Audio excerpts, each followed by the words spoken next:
This is what I've heard. All right, that especially from my anti-reform friends, they'll say that, well, this type of ideology or this teaching did not come before the Reformation. Like, you won't find any early church fathers who talk about predestination, election, Right. or any of the 5 points. How do you respond to that? Well, I respond to it as the professor of church history at Grace Bible Theological Seminary and go, All "You right. don't know about church history, do you?" Um, vast majority of the folks who say that are individuals who have no meaningful historiography, and that is uh, a thought through um, framework for interpreting church history, and hence they don't follow both the development of theology over time, which was normally away from Scripture, as well as the fact that when you look at the early church, so for example, you can look at the Epistle of Diognetus to Diognetus. You have a clear, compelling presentation of justification by faith, imputed righteousness, the central tenets of, well, that was the material principle of the Reformation, was justification by faith. That's 120 AD. That's as early as that is. Clement's letter to from the church at Rome, the church at Corinth, which Rome says Clement was a pope and all the rest of stuff. The letter never says any of that, Mm, and the letter does not identify its author as a bishop or anything like that. It's just simply the church at Rome writing to the church at Corinth. And if it is as early as it could be, like the 90s in the first century, right. um, then this is a clear example of the fact that the papacy did not arise in Rome until, well, not even the papacy, a what's called a monarchical episcopate, one bishop over Hmm. the church. The early churches had multiple bishops or elders. That's what the New Testament teaches. We have four Right. elders in Apologia Church. That's what the New Testament teaches. So there's evidence that the idea of the papacy did not exist in the primitive church. But Ah, if you read that epistle, there's all sorts of references to the elect because they had Paul's letter to the Romans because they're the church there. right. And they were quoting from it, and it's he talks about the number of the elect and all this other stuff, which is very plainly presented there. But you have to remember that there's a couple things.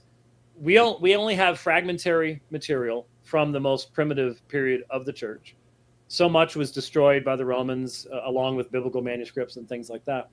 A lot of what we know about certain of the early writers, we only know in secondary sources like Eusebius in the fourth century collected stuff together, but we don't have the sources he used. But the most important thing is when you look at this particular doctrine, it is the one that requires, it is the doctrines of grace destroy the ability of mankind to control the grace of God.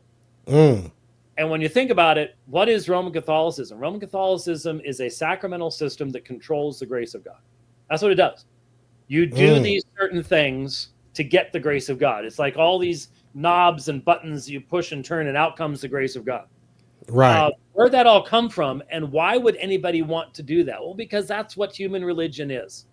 Human religion is always about saying that you got to have God, sure, Yeah. but we have the final say. We have the final control of all these things. The keys to the kingdom is what I've been told. That's what they Yeah, tell well, me.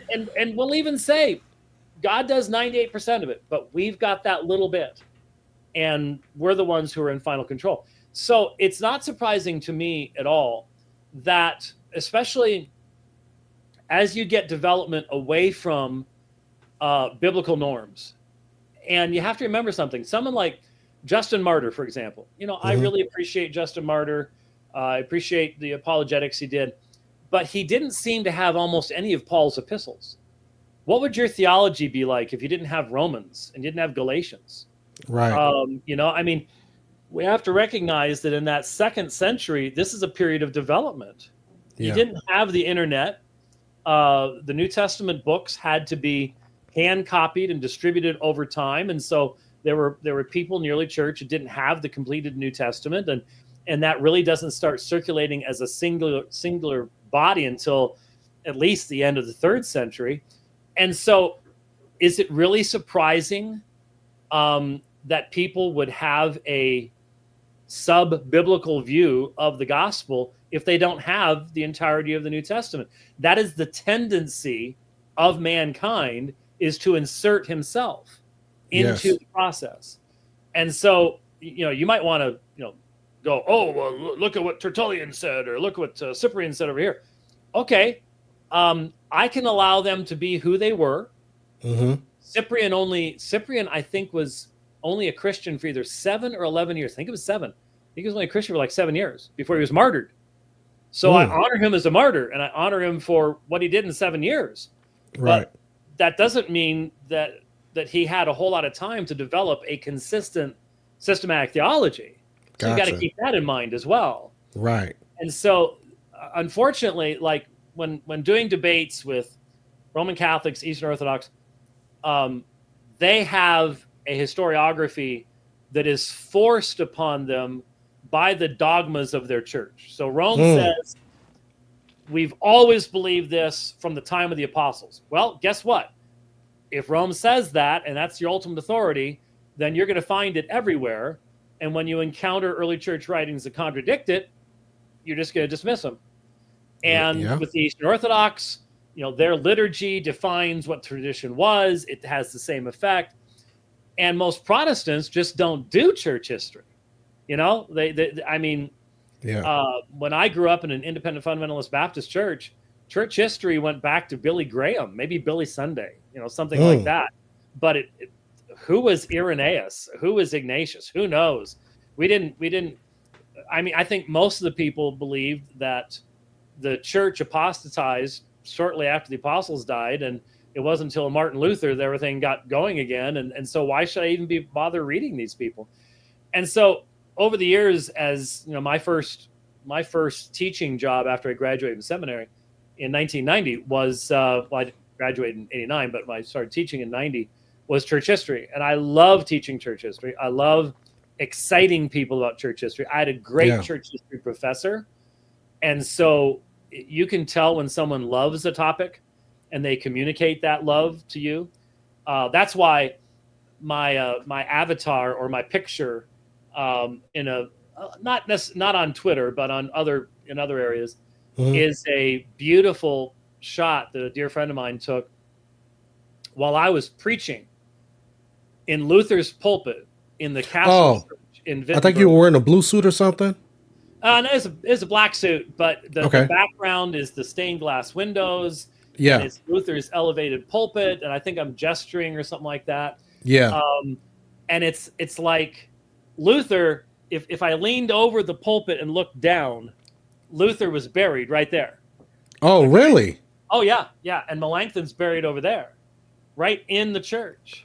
Wow. And I'll just never forget that. At least I hope I'll never forget that. Hey, thank you guys for watching the video. Go ahead and hit that like button. And if you like this particular content, hit that subscribe button as well if you have not done so. Also, check out this most recent video that I've done right here, or check out some of these other videos that I've done concerning the same topic. All right, you guys have a blessed day.